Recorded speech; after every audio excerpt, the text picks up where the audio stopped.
All right, so maybe we'll do it again. Meantime, we have another court battle, and will it slow General Motors' plans to emerge quickly from bankruptcy? A judge has cleared the way for General Motors to sell the bulk of its good assets to a new company. It's a step towards getting out of Chapter 11. However, a group of people injured in accidents involving GM cars say they will appeal the decision. Joining us, Joanne Doroshow of the Center for Justice and Democracy, and let's sort out who this group is, because I know that people that when they're hurt and they get a claim and they win in court, the judge doesn't say General Motors is going to pay you. They make General Motors buy an annuity, and then that person has an income for the rest of their life. Who are these people that are being hurt? The people that are being hurt are anybody who currently has a claim against General Motors for an injury or a death as a result of a defect in their car.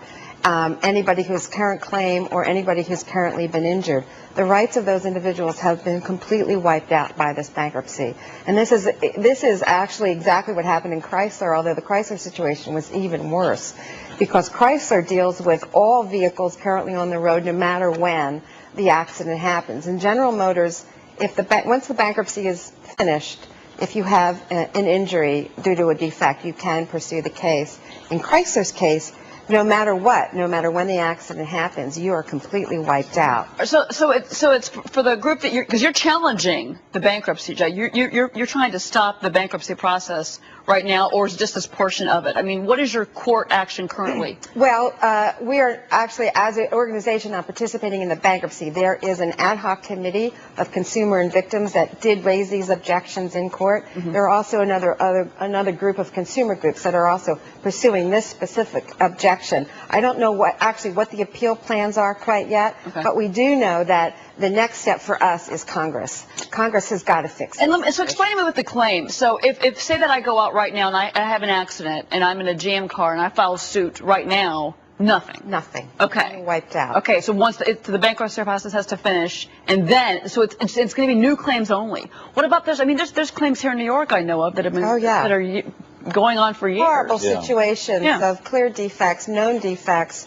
If I were a consumer right now, I certainly wouldn't be buying a Chrysler because in the future those claims are wiped out. In the Chrysler case, General Motors, it's a little less of a problem for consumers, but we have also joined a petition with other groups to the Federal Trade Commission to ask that the used car labels be changed to alert people in Chrysler cases who are considering buying Chrysler cars.